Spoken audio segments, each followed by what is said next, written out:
In 1665, a deadly outbreak of the bubonic plague, known as the Great Plague of London, was sweeping across England.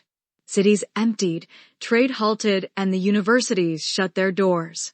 At Cambridge, students were dismissed, including a 22-year-old scholar named Isaac Newton.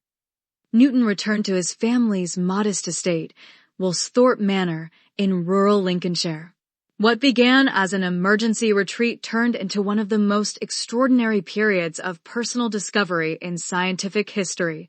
Alone and largely self-taught, Newton used the time not to rest, but to rethink the very structure of the universe.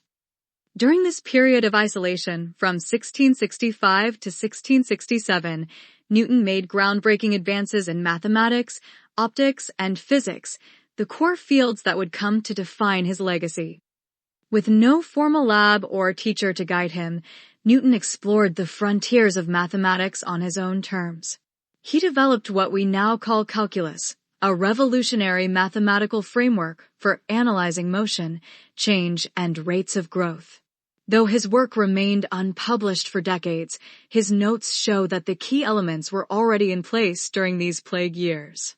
His discoveries would go on to become the backbone of modern science and engineering. He also turned his attention to light and optics. Newton used a glass prism to split a beam of sunlight into a vibrant spectrum of colors. At the time, most believed that prisms added color to light. Newton's bold insight that white light is actually composed of all visible colors shattered conventional wisdom. He later expanded on these experiments to design one of the world's first reflecting telescopes, solving the problem of color distortion in earlier models.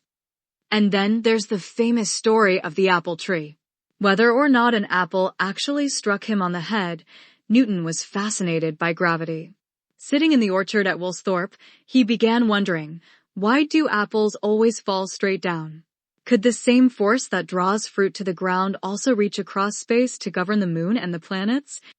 From this quiet pondering emerged the first inklings of his theory of universal gravitation, the revolutionary idea that the same force acts on all objects in the universe. Years later, this would become the heart of his masterpiece, the Principia Mathematica, published in 1687. It's almost hard to believe that so many world-changing discoveries emerged not in the hallowed halls of academia, but in a remote country farmhouse during a time of fear and pestilence.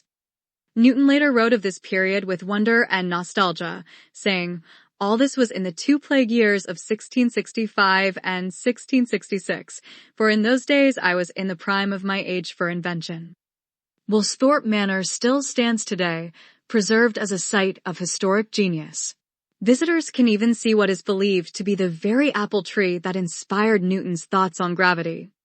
His Annus Mirabilis, Latin for Year of Wonders, was a turning point not just for Newton, but for all of science.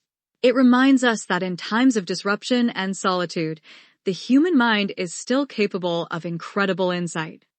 Thanks for watching. If you enjoyed this look into Newton's most creative years, please like the video, leave a comment below, and subscribe to the channel for more stories from the worlds of science and mathematics.